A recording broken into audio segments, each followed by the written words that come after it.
What's up, YouTube? This is a follow-up video to the 90% Mobile Mechanic Toolbox tour I did right here. This is the other 10%. Zip ties right on top. In this SK Tools metal box, I keep picks, punches, wire brush, and little files, pocket pry bar.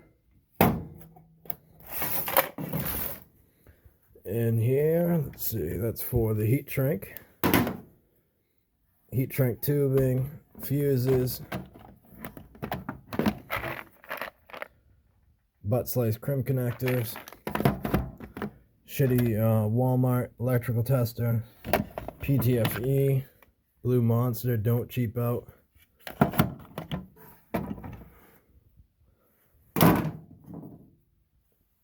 Crescent flush cutters right here with zip ties.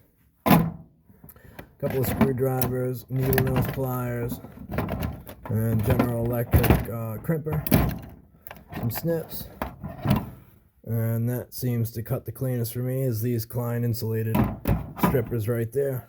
And that's my electrical toolbox. Thanks for watching. Like, comment, subscribe, let me know what you think.